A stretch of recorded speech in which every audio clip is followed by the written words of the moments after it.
You have been carrying a quiet shame for years. You believe that your lack of discipline is a flaw in your character, a weakness, something shameful that stronger people simply do not have. And so each time you break a promise to yourself, you punish yourself a little more. And the punishment makes the next attempt even harder, and round it goes. I want to free you from that belief tonight, because it is false. And worse than false, it has been quietly destroying you. What almost no one understands is this. Discipline, as people usually imagine it, runs directly against the way your mind was built to work. This is not poetry. It is the deep architecture of the psyche. Your mind did not develop to chase distant goals, or abstract dreams, or heroic feats of self-control. It developed for one thing alone: to survive the day. For nearly the whole of human history, your ancestors lived in a hostile world, where food was scarce, and the only task that mattered was reaching tomorrow alive. In that world, the mind learned its deepest habits. Eat now, because later is not promised. Rest when you can, because risk is everywhere.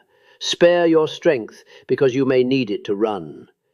Generation after generation, your mind was shaped to seek the quickest, the most pleasurable, and the least costly path. And that ancient program is still running inside you right now. When you try to rise early and move your body, the old mind reads it as a threat to your comfort and your precious store of energy. When you sit down to do real work, it whispers that you should first reach for the easy, glittering distraction, the one that gives it small pleasure the very instant you touch it, with no effort asked in return. The meaningful work, the kind that demands effort and pays you back only later, the old mind despises. Not because you are broken, because this is simply how the mind has always kept you alive. And here is the detail that changes everything. Your mind is not rational, it is efficient. It does not reach for what is best for your future. It reaches for whatever costs the least, right now, in this moment, before you have even consciously decided anything at all. So understand what is really happening when you try to force discipline through sheer will. You are attempting to defeat the oldest, deepest part of yourself with a handful of motivational phrases. And you will lose. Perhaps not today, but always, eventually. Because over time, you grow tired. And the moment you are tired, the conscious effort collapses, and the mind returns to its automatic path. And the automatic path always chooses what is easiest. This is why the problem was never your willpower. The problem is a conflict in design. One part of you wants safety, comfort, and pleasure now. Another part wants to grow, to build, to become something far greater over the long years ahead. And as long as those two are at war, you will feel nothing but frustration, exhaustion, and the bitter sense that you are failing at the most basic task of being a person. If you must summon willpower every single day, it means you are fighting against the very structure of your own mind. And that is a war no one wins. Now let me tell you what the people you call disciplined have actually done. Because here is the truth that overturns everything. Real discipline does not come from force. It comes from design. The most consistent people are not stronger than you. They are not blessed with some endless reserve of motivation. They have simply built their lives, their surroundings, and their routines so that the right action becomes easy, automatic, almost unavoidable. They do not wrestle with the ancient mind. They quietly work with it, arranging things so that the path of least resistance leads exactly where they wish to go. They stop trying to win by strength. They learn to win by structure. If this is beginning to make sense to you, subscribe to this channel. What comes next is where everything changes. Most people believe self-control is an inner strength, a kind of moral muscle that only needs to be made stronger. But the harder truth is this: self-control is fragile, and it falls apart inside a poorly arranged world. Picture it. You decide to begin training your body. You are determined, ready to change your life. But when you wake, your clothes are crumpled at the bottom of a drawer. Your shoes are somewhere out in the cold. Meanwhile, the comfortable seat is 3 steps from your bed, and the easy distraction is already waiting in your hand. Now the choice is no longer between good and bad. The choice is between what is near and effortless and what is hidden and hard. And the mind, as you now know, always chooses what costs less. There is the real failure. You are trying to change your behavior while keeping a whole world around you that quietly rewards the opposite. Your behavior is shaped far more than you ever suspected by what sits closest to you, by what is easiest to reach and easiest to see. This is not a matter of strength. It is a matter of arrangement. Consider a simple thing. In a dining hall, the bottles of water were moved from the back to the front, set within easy reach, while the sweet drinks were left further away. No speeches were made, no rules were passed, and people drank far more water and far less of the sugary drink. Nothing changed inside them, only the world around them changed. The right choice had been made the easy one, and so the mind simply followed. Now bring this into your own life. You wish to read more? Then leave the book open on your bed, not buried in a drawer. You wish to stop losing your hours to the easy distraction? Then put it where reaching for it costs you real effort, out of sight, out of arm's reach. You wish to rise and train? Then lay your clothes beside your bed the night before, like a trap set, this time, against your own laziness. Because here is what you must finally grasp. Discipline does not come from effort, it comes from preparation. The disciplined are not stronger, they are wiser in how they arrange their space, their rituals, and the small signals that set them in motion. When the world around you is built well, the right action becomes nearly inevitable. You must stop leaning on self-control and begin shaping your surroundings like an engineer of your own mind. But you can go further still. Beyond clearing away the obstacles, you can take hold of the routines your mind already performs without thinking and turn them into your allies. Your day is already built on chains of automatic action. You wake and you wash. You sit and you reach for distraction. You enter the kitchen and you make your coffee. These actions cost you nothing because they are already woven into the automatic fabric of your life. So here is the quiet trick. Instead of trying to build a new habit out of nothing, tie it to one that is already rooted. After you wash in the morning, you sit still and breathe for 2 minutes. After you prepare your meal, you write a single page. After you lock your door, you speak one clear intention for the day. The old action becomes the signal for the new one, and slowly the mind begins to join them together on its own. And why does this work so powerfully? Because it removes the single hardest moment of all, the beginning. To start an action costs far more of your inner strength than to continue it. Once you are already moving, that very motion carries you forward. You are not summoning willpower, you are borrowing momentum. And momentum, far more than willpower, is what keeps a person steady across the years. But take care. The new action must be small, something that asks less than 2 minutes of you at first. It must be exact, not vague. 1 page, not write more. And it must follow at once, with no pause between the old habit and the new. Do this, and you lay down quiet tracks in the mind, until the right action no longer waits on your decision. Your body simply does it, before doubt can rise, before the old laziness can speak, before your mind can talk you out of it. And these small links, so slight they seem almost meaningless, gather over time into solid routines, until one day you look back and find you have built an entire life out of them. But if all of this is so simple, why do so many people still delay, even when they know exactly what they should do? Here is the answer that frees you. Procrastination is not laziness, it is poor design. When you put something off, it is not because you do not wish to act. It is because acting, the way your life is currently arranged, asks too much effort, offers too little appeal, and gives no reward you can feel right away. Your mind avoids what seems hard, dull, slow, or empty of any immediate gift. To study asks for focus and pays you only in some distant, invisible knowledge.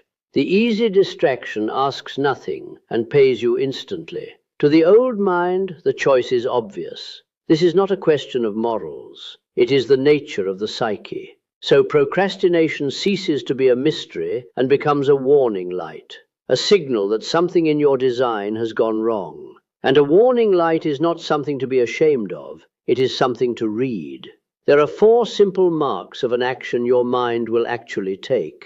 First, it must be obvious. If the thing you mean to do is hidden from sight, it will be forgotten. What you can see is what you will do. Second, it must hold some appeal. The action must carry the promise of something pleasant, whether by joining it to something you already enjoy, or by making the doing of it lighter and warmer than it was.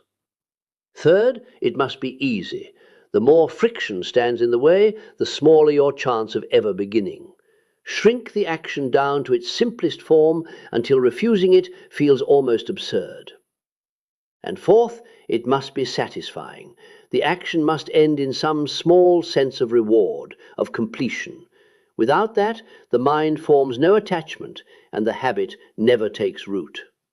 Let me show you. Imagine a person who wishes to study each night, but the material is buried at the bottom of a bag.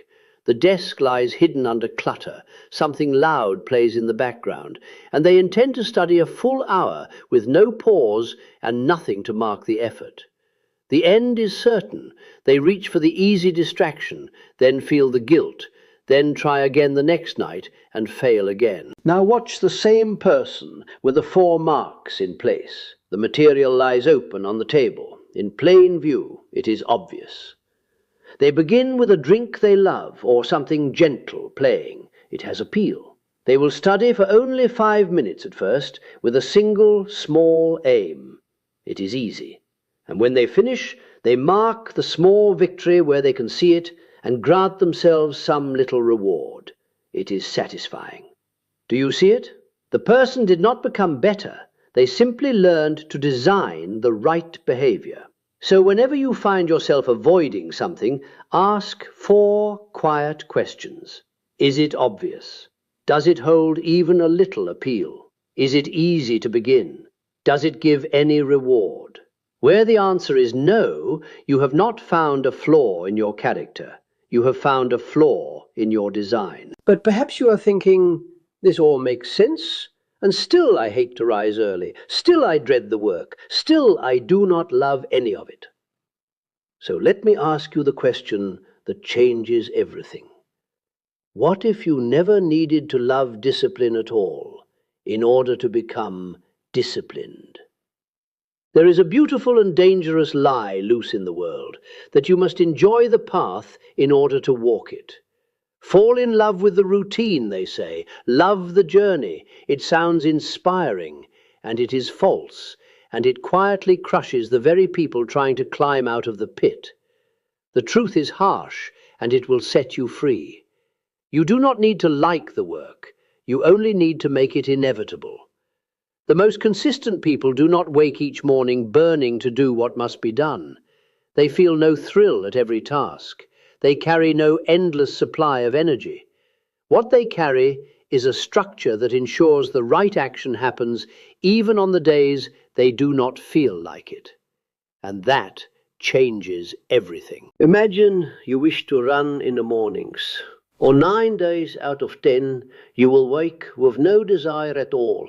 Your body will beg for more sleep. Your mind will hunt for an excuse. It is too cold, too hot, not the right day, and the habit dies once more. Now imagine another way. The night before, you set your shoes and your clothes beside your bed. You place whatever wakes you far enough away that you must rise to silence it. You have something waiting that stirs you the moment you stand. A companion is expecting you at the corner at a fixed hour. The path is already chosen, the meal already prepared for after. Running has not become more pleasant. It is still demanding, but you have stripped away so much friction and built so much structure around it that running has quietly become the easiest path before you. The decision was made before the desire ever had a chance to appear. That is what disciplined people do. They do not lean on desire. They build something that works even on their worst days. Your aim should never be to fall in love with discipline. Your aim should be to make the actions that matter so automatic, so deeply woven into your day, that doing them costs you less than avoiding them. This is the whole difference between living by your moods and living by your systems. When you live by your moods, everything bends to how you feel in the moment, your energy, your fleeting enthusiasm. When you live by your structure, the right action is simply the default, the natural and only choice. Hold this close. You do not rise to the height of your hopes. You sink to the level of your habits. Your future will not be shaped by your good intentions.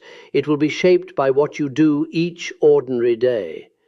And the more those daily actions run on their own, the less you will depend on that fickle, unreliable thing called motivation. And now I bring you to the deepest layer of all, the one my whole life's work was built upon. No change in your habits will ever truly last if there is no change in how you see yourself. This is the true heart of all transformation. The deepest level of change is not what you wish to achieve. It is who you decide to be. Your sense of who you are shapes the things you do, and the things you do, in turn, deepen your sense of who you are. It is a circle. If you wish to become a disciplined person, you must begin to act as one who already believes that this is who they are. Every small choice you make, however slight it seems, is a vote cast toward a new identity. Each time you train when you do not feel like it, each time you choose the meaningful thing over the empty one, each time you act, even for 2 short minutes, you are quietly saying to yourself, "This is the kind of person I am. I am one who does what must be done." And there is something deeper still beneath those votes. Each kept promise rebuilds a thing most people have quietly lost: trust in themselves. You have broken so many promises to yourself that some part of you no longer believes a word you say. But keep one small promise, and then another, and slowly that inner trust begins to return. You stop being a stranger you cannot rely on, and become a person whose word, given to themselves, actually means something. This is more powerful than any inspiring words, any clever method, any elaborate plan. Because you are no longer merely trying to act differently. You are becoming someone different. And once the identity shifts, the behavior follows of its own accord, as naturally as a shadow follows the body. This is the same long road I have always called individuation, the slow becoming of who you truly are. You do not force yourself by sheer strength into a new way of living. You become a new person. and the new way of living simply belongs to you. The habit is only the branch, identity is the root. And no one ever changed a tree by tugging at its leaves. So real discipline was never the final goal. It is only the reflection of a mind that has stopped fighting itself. The mark of someone who quit waging war on their own nature and instead built a gentle path of least resistance toward the things that matter. Someone who understood at last that they did not need to win by force. They only needed to win by structure. So, if you have stayed with me to this final moment, a real choice now stands before you. You can go on blaming yourself year after year for not being strong enough. Or you can begin today to build the surroundings, the habits, and the identity that make discipline nearly inevitable. Stop waiting for motivation to arrive. Stop punishing yourself for not possessing some endless well of willpower. You do not need to be perfect. You only need to be consistent enough to let the structure carry the weight for you. So let me leave you with one question, and answer it honestly. What is the very first habit you will redesign starting today? Write it below in a single line, because the simple act of writing it down is already your first vote for the person you are about to become. And stay for the next video. We go deeper here than any easy phrase could ever reach.